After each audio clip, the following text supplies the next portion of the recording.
Hi viewers, எல்லோருக்கும் வணக்கம். இன்னைக்கு பாண்டியன் ஸ்டோர் தொடர்கதையில் ஒரே கோமதி அப்செட்டாக இருக்காங்க. காலையிலேருந்து டென்ஷனோட.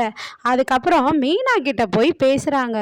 ஏண்டி மீனா, உனக்கு உண்மையை சொல்லு, நான் ஒன்று கேட்பேன். நீயும் செந்திலும் எதுக்கு பேசாமல் இருக்கீங்க, சொல்லுமா அப்படின்னு சொல்லி கேட்குறாங்க. அதெல்லாம் ஒன்றும் இல்லை அத்தை அப்படின்றாங்க. இல்லையே, ஏதோ ஒன்று இருக்குடி. சொல்லுடி, அவன் உன்னை எதனா அடித்தானா அப்படின்னு கேட்குறாங்க. இல்லை அத்தை அப்படின்றாங்க. இல்லை, நீங்கள் ரெண்டு பேரும் பேசிகிட்டு இருக்கும்போது நான் வந்து கேட்டேன் நேற்று அப்படின்றாங்க. உடனே மீனா ஷாக்காக அவங்கள பார்க்குறாங்க. பார்த்ததும் ஏய், நான் ஒட்டெல்லாம் கேட்கல, அந்த வழியாக போனேன், என் காதில் விழுந்தது அப்படின்றாங்க. சொல்லுமா, அவன் எதனா உன்னை அடிச்சிருந்தாக்கா அவன் கையை உடச்சி போட்டுருவேன், இப்போவே சொல்லு என்கிட்ட அப்படின்னும்போது, இல்லை அத்தை வேண்டாம் அத்தை அப்படின்னும்போது, சொன்னால் தாங்க மாட்டீங்க அத்தைன்றாங்க. ஏன் தாங்க மாட்டேன், ஏன்னா என்னாலேயே தாங்க முடியல அத்தை, அதனால் உங்களுக்கு சொல்ல வேண்டாம் அப்படின்றாங்க. பரவாயில்லடி சொல்லுடி, என்னடி பண்ணான் சொல்லுடி அப்படின்னு சொல்லி கேட்குறாங்க. இல்லை அத்தை, ஒரு நாள் உங்கள் பையன் வந்து என்ன பண்ணாருன்னா, போயிட்டு பீரோவை திறந்து பார்த்தேன்.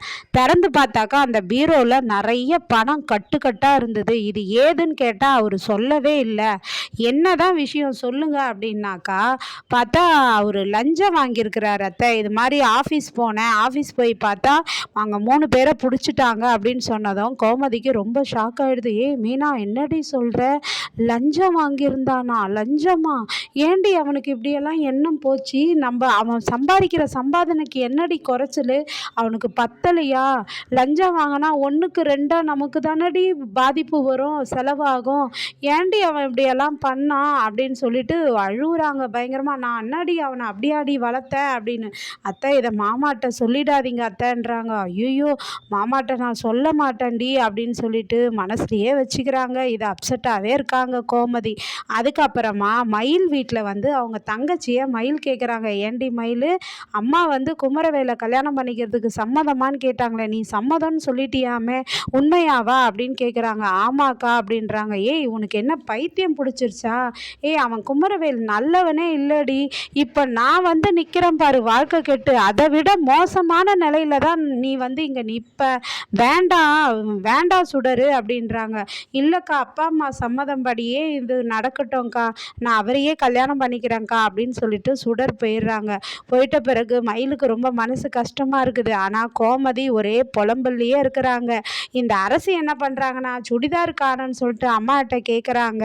உடனே அரிசியை போட்டு திட்டி விட்டுறாங்க. நான் தான் இப்போ போட்டுட்டு காலேஜுக்கு போனேன்னா, உன் துணியை உன்னால் கூட ஒழுங்காக எடுத்துக்க வச்சுக்க முடியலையான்னு. அப்புறம் அரசி கதிர்கிட்ட சொல்கிறாங்க, அம்மா என்னன்னு தெரில, ஏன் இப்படி கடுகடுன்னு பேசுகிறாங்கன்னு தெரிலண்ணா அப்படின்னு சொல்லவோ, ராஜுவும் என்ன சொல்கிறாங்கன்னா, ஆமாம் அத்தை காலையிலேருந்தே அப்செட்டாக தான் இருக்காங்க அப்படின்னு கதிர்கிட்ட சொல்லவோ, கதிர் போயிட்டு கேட்குறாரு, என்னம்மா ஏன் ஒரு மாதிரியாக இருக்க அப்படின்னு சொல்லிட்டு கோமதியை கேட்கும்போது, ஒன்றும் இல்லை அப்படின்றாங்க. இங்கே பாரு கோமதி, என்ன தான் ஆச்சு உனக்கு, ஏன்ட்ட சொல்ல மாட்டியா நீ எதுவாக இருந்தாலும் அப்படின்னு சொல்லி கதிர் கேட்கும்போது, சரிடா நான் உங்ககிட்ட சொல்லுவேன், சத்தியம் பண்ணுடா யார்கிட்டேயும் சொல்ல மாட்டேன்னு அப்படின்னு கேட்குறாங்க.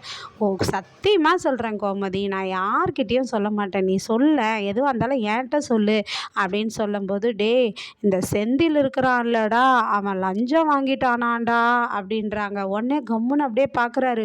ஏய் என்னடா கதிர், நான் சொல்கிறேன் நீ கம்முன்னு இருக்கிற அப்படின்னதும், என்னம்மா சொல்கிற, செந்தில் லஞ்சம் வாங்கிட்டானா அப்படின்ட்டு கதிரும் கேட்க ஷாக்காக கேட்க, ஆமாண்டா அவன் பாடுறா எப்படி தப்பு பண்ணியிருக்கான், எதுக்கு தான் அவனுக்கு இந்த புத்தி போதுன்னே தெரிலடா, அவன் ஜெயிலுக்கு போகிறதுக்காக என்னென்னலாம் பண்ணுவாங்களோ அதெல்லாம் பண்ணுறான்டா, அவன் எப்பட்றா அவன் திருந்துவான், மீனா கிட்ட ஆனால் இனிமேல் செய்ய மாட்டேன்னு சொல்லியிருக்கானாண்டா அப்படின்னு சொல்கிறாங்க.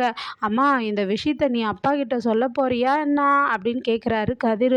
இல்லைடா, அவங்க அப்பா கிட்ட சொன்னால் அவனை கொன்னே போட்டுருவாரா, வேண்டாண்டா, அதெல்லாம் சொல்லலைடா, அதனால தான்டா நான் அப்செட்டாக இருக்கேன்னு சொல்கிறாங்க.